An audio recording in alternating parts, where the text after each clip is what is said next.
comitato di quartiere questa sera ha indetto questa riunione, tra l'altro molto affollata e partecipata, per dire no all'antenna 5G che verrà installata proprio qui nelle vicinanze del villaggio Peruzzo. Ecco una sintesi di ciò che è stato il dibattito dell'Assemblea. Il dibattito è che praticamente abbiamo fatto questa riunione per informare la popolazione che c'è in progetto di mettere questa antenna 5G in via dei Sette Nani. Siccome il villaggio praticamente si trova, diciamo, con un vincolo paesaggistico e quindi queste antenne non possono essere installate. Ci siamo rivolti a un tecnico che è l'architetto amico e faremo ora un accesso agli atti al SIULP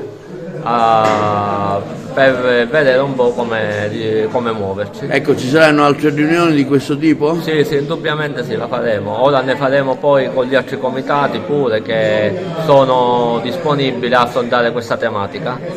Sì, noi riteniamo che, diciamo, al di là poi delle questioni che riguardano le radiazioni, queste cose poi sarà l'ARPA a decidere, la zona dove hanno previsto la collocazione di questa antenna per telecomunicazioni è una zona con un vincolo molto stringente del piano paesaggistico che prevede sostanzialmente che in quella zona letteralmente non possono essere fatte installate questo tipo di antenne per telecomunicazioni. Quindi riteniamo che a salvaguardia del paesaggio, poi tra l'altro siamo a pochi metri dal parco della Valle dei Tempii, riteniamo che sia per i motivi che riguardano, ripeto, la salute e quindi anche di cui poi si occuperà l'ARTA,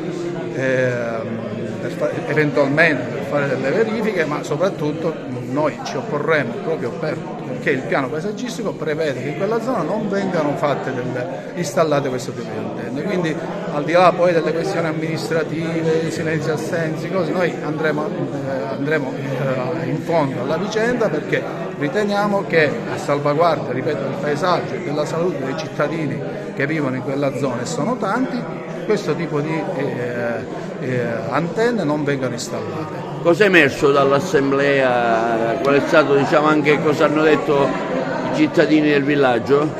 Ma c'è un'iniziativa, diciamo, dove c'è una grande partecipazione, perché chiaramente riteniamo che, diciamo, questo tipo di antenne non possano essere messe in zone dove c'è una densità edilizia come quella che c'è nella zona del villaggio Peruzzo e anche nelle zone a ridosso del villaggio Peruzzo. Quindi grande partecipazione, quindi sostegno verso tutte le iniziative che verranno fatte appunto per bloccare questa installazione.